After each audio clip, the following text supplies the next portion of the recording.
The Islands of No Return. Isa lang yan sa mga bansag sa mga isla ng Batanes. Silipin natin ang malaparaisong lugar na yan sa summer break ni Trisha Zafra.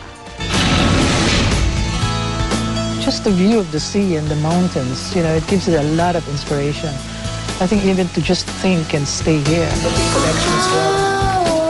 Marami ng lugar na narating ang pintor na si Victoria Abad Kerblac.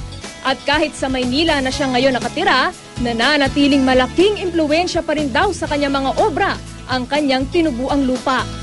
And we've been doing this book for like 2 years because I kept coming back and I said one day I would like to do something for Batanes. Ang ganda ng Batanes. Hindi raw basta-basta mabubura sa alaala.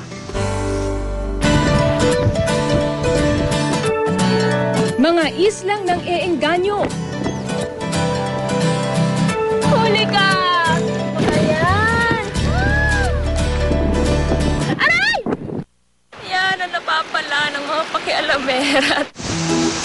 Ito po, anong tawag dito? Buyaboy. Itong prutas niya, pwedeng kainin.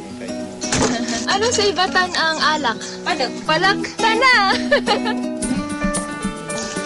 Marapid ako. Pero masayot ako.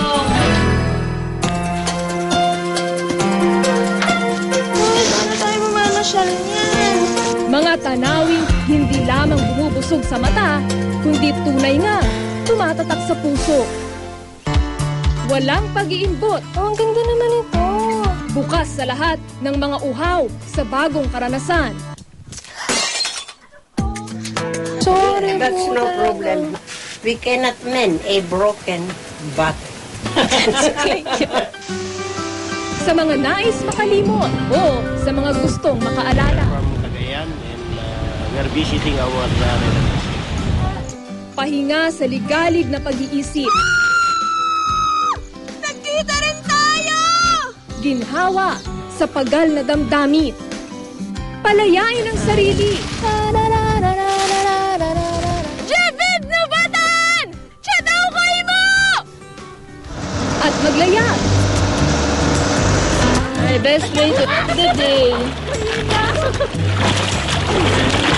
Dito, ang buhay ay isang sining.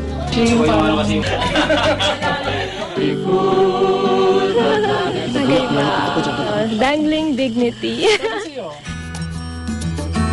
Hindi man ako Ibatan. At ito ang House of Dakay. Ito ang pinakamatandang traditional Ibatan house dito sa Batanes. Mahigit 1 siglo na raw itong nakatayo rito. Pakiramdam ko'y matagal na akong nakatira rito. The Islands of No Return.